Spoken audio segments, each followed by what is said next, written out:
Hello everyone. ప్రస్తుతం కాంగ్రెస్ పార్టీలో రాహుల్ గాంధీ గారు తీసుకునే నిర్ణయాలు ఆ స్ట్రాటజీస్ ఏమీ వర్కౌట్ అవ్వట్లేదు అంటున్నారు. రానున్న రోజుల్లో కాంగ్రెస్ మనుగడ కష్టమే అంటున్నారు రాజకీయ విశ్లేషకులు. ఇదే అంశం మీద ఒకసారి విశ్లేషణ తీసుకుందాం. ప్రస్తుతం మనతో జర్నలిస్ట్ శేషరావు గారు ఉన్నారు. ఇంటర్వ్యూలోకి వెళ్ళిపోదాం. Hello sir. హలో సార్, నిజమే అంటారా? ఉన్న రాష్ట్రాల్లో కూడా కాంగ్రెస్ పార్టీ బాగలేదు అనేటువంటి పరిస్థితి ఉంది. ఇప్పుడు కర్ణాటక తీసుకుంటే కర్ణాటకలో శివకుమారు అలాగే సిద్ధరామయ్య గారు ఎవరు ముఖ్యమంత్రి అనేది తెలుసుకోలేని పరిస్థితిలో ఉన్నారు. డీకే శివకుమార్ ఢిల్లీ వెళ్తే సిద్ధరామయ్య గారు ఏమంటున్నారంటే అధిష్టానం చెప్పనైనా అధిష్టానం చెప్పిన తర్వాత ఎవరు సీఎం అనేది తేలిద్దని చెప్పి అంటున్నారు. ఒకవేళ సీఎం పదవి పోతే నేను బీజేపీలోకి వెళ్తానని చెప్పి డీకే శివకుమార్ అంటుంటే, ఒకవేళ నాకు సీఎం పదవి నుంచి తీసేస్తే నేను బీజేపీలోకి వెళ్తానని చెప్పి సిద్ధరామయ్య అంటున్నారు. అక్కడ ఇప్పుడు కొంపటి ఉంది. ఆ కొంపటి ఎటువైపు మళ్ళుతుందో తెలియదు.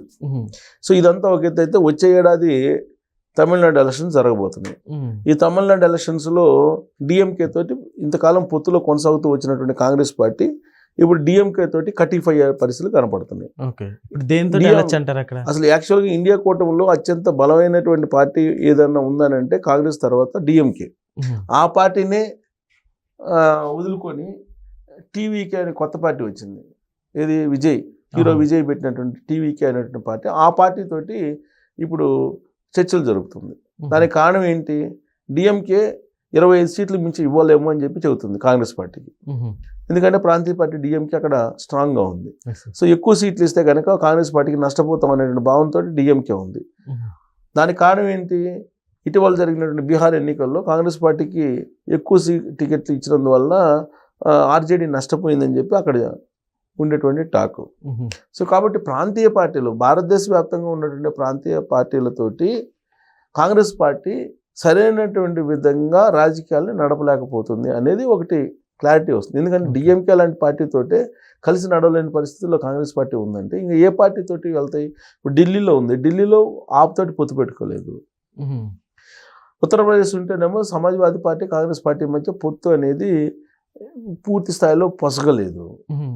అలాగే బీహార్లో అదే పరిస్థితి. ఆర్జేడీ కాంగ్రెస్ పార్టీ చివరి వరకు కొట్టుకున్నాయి సీట్ల విషయంలో, సీట్ల షేరింగ్ విషయంలో. ప్రాంతీయ పార్టీలు మద్దతు లేకుండా కాంగ్రెస్ పార్టీ వెళ్ళే పరిస్థితి రాష్ట్రాలు అంటే లేదు.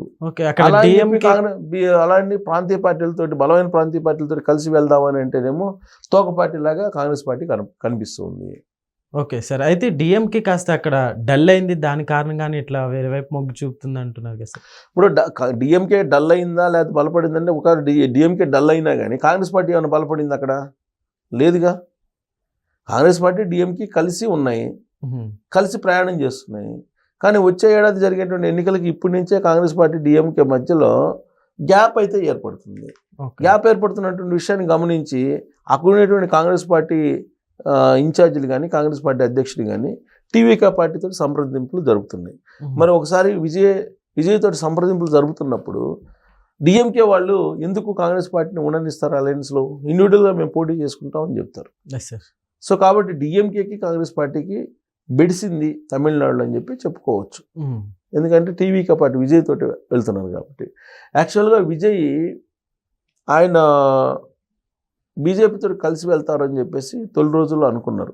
ఇదంతా బీజేపీ స్ట్రాటజీ. పవన్ కళ్యాణ్ ఆంధ్రప్రదేశ్లో ఏ విధంగా అయితే చేశారో జనసేన పార్టీ పెట్టి అదే తరహాలో టీవీకే పార్టీ కూడా చేయబోతుంది అని చెప్పి వినిపించింది.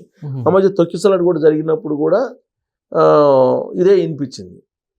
కాబట్టి ఇప్పుడు ఇన్ని తప్పులు చేస్తుంది కాంగ్రెస్ పార్టీ అధిష్టానం అని అంటే, రాహుల్ గాంధీ గారు ఆయన ఏమంటాడు, 370 మళ్ళీ నేను తీసుకొస్తాను, అధికారం ఇస్తే కాంగ్రెస్ పార్టీకి అని చెప్తున్నారు. ఈ మాట వింటే ఎవరైనా సగటు భారతీయుడు రాహుల్ గాంధీ గారిని సపోర్ట్ చేస్తారా? దాని కారణంగానే ఇక్కడ అసలు ఎక్కడ కనిపించకుండా పోతుంది అంటారా సార్? అంతే కదా. విధానపరమైన నిర్ణయాలు కరెక్ట్గా తీసుకోవాలి. ఇప్పుడు రిజర్వేషన్ల కారణంగా నష్టపోతున్నాము అని చెప్పేసి అగ్రవర్ణ పేదలు గగ్గోలు పెడుతున్నారు. అగ్రవర్ణ పేదలు అనేది ఒక పెద్ద సెక్టారు.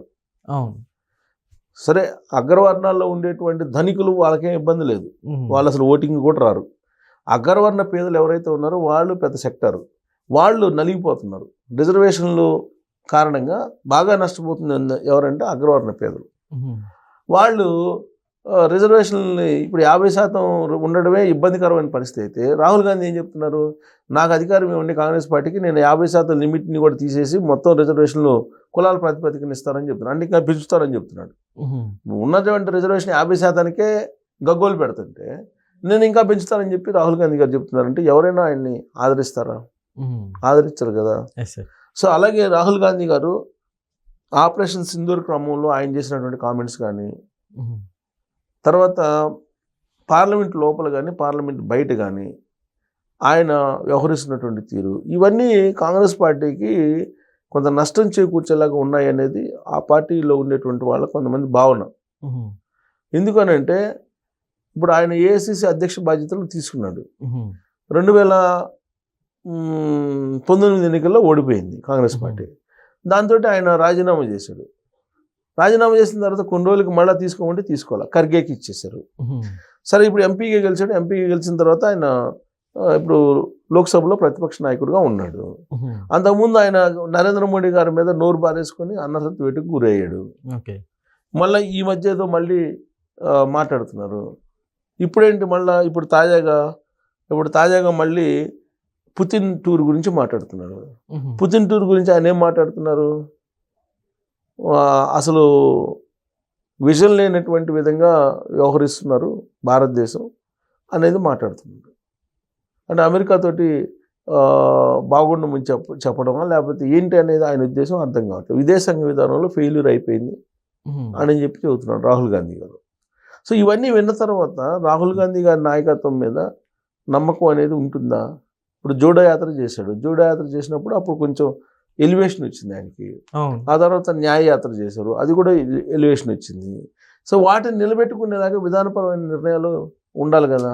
సార్ ఇదే విధంగా ఉంటే అసలుకి ఉంటుందంటారా పార్టీ నెక్స్ట్? కష్టమే అంటారా ఈ రెండు చోట్ల కూడా?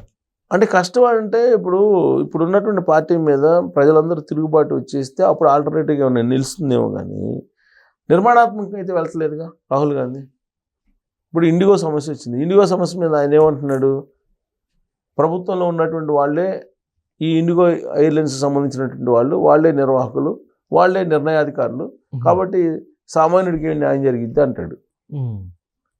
అసలు ఏంటి ఇష్యూ ఏంటి, ఎవరిది అది అని చెప్పి చెప్పచ్చు కదా, అది చెప్పట్లా. సో కాబట్టి ఇట్లాంటి అస్పష్టమైనటువంటి నిర్ణయాలు, అస్పష్టమైనటువంటి దీన్ని తీసుకోవటం వల్ల కాంగ్రెస్ పార్టీకి నష్టం జరుగుతుంది. ఇప్పుడు పుతిన్ వచ్చారు. పుతిన్ వచ్చినప్పుడు సహజంగా ఏంటంటే ప్రతిపక్ష నాయకుడిని ఇన్వైట్ చేస్తారు.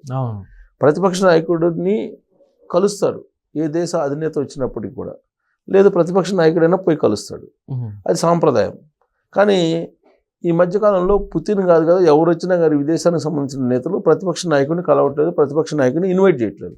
ఈవెన్ ప్రభుత్వం కూడా ఇన్వైట్ చేయట్లేదు, ఇప్పుడు కూడా ఇన్వైట్ చేయలేదు. అదే కాంగ్రెస్ పార్టీలో ఉన్న శశి థరూర్ గారిని ఇన్వైట్ చేశారు. మరి ఎందుకు ఇన్వైట్ చేశారు ఆయన్ని? ఈయన నిర్మాణాత్మకమైన పాత్ర పోషించట్లేదు కాబట్టి కాంగ్రెస్ పార్టీలో ఉండేటువంటి నిర్మాణాత్మక పాత్ర పోషించేటువంటి లీడర్ని ఆహ్వానిస్తున్నారు. ఆపరేషన్ సింధూర్లో భాగంగా ప్రత్యేక కమిటీలు ఏర్పాటు చేసి వివిధ దేశాల్లో దీని గురించి ప్రస్తావించాలని చెప్పేసి టీమ్స్ ఏర్పాటు చేస్తే దాంట్లో అసదుద్దీన్ ఓవైసీ వీళ్ళందరూ ఉన్నారు, శశి థరూర్ కూడా ఉన్నారు. మరి రాహుల్ గాంధీ గారు లేరు. సో కాబట్టి శశి థరూర్ గారికి ఏమో ఆదరిస్తుంది బీజేపీ, రాహుల్ గాంధీ గారికి వచ్చేటప్పటికి బీజేపీ దూరంగా పడుతుంది. దానికి కారణం ఏంటి? ఆయన భావజాలమే, రాహుల్ గాంధీ గారి భావజాలమే నచ్చట్లేదు అని చెప్పి బీజేపీ చెబుతుంది. ఓకే, అయితే ఇక రాహుల్ గాంధీ గారు కాకుండా ఇంకెవరైనా స్ట్రాంగ్ పర్సన్ అంటే ఎవరని చెప్తారు సార్ ఆ పార్టీ? కాంగ్రెస్ పార్టీలో బోల్డ్ ఎంతమంది ఉన్నారు. కాంగ్రెస్ పార్టీలో లీడర్స్ పదవి ఉంది, బోల్డ్ ఎంతమంది ఉన్నారు. కాకపోతే గాంధీ ఫ్యామిలీ నుంచి కాంగ్రెస్ పార్టీ బయటికి రాదు. ఓకే, సో కాబట్టి అలాంటి పరిస్థితి ఇంకా కొనసాగుతూనే ఉంటుంది.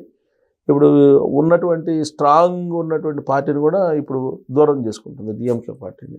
సో రాబోయే రోజుల్లో అది ఈ రెండు పార్టీల మధ్య బాగా బ్రేక్ వచ్చేస్తే కనుక ఇంకా కాంగ్రెస్ పార్టీ మిగిలిన ప్రాంతీయ పార్టీతో కలిసి కూడా వెళ్ళలేని పరిస్థితి ఏర్పడుతుంది. Okay sir, thank you.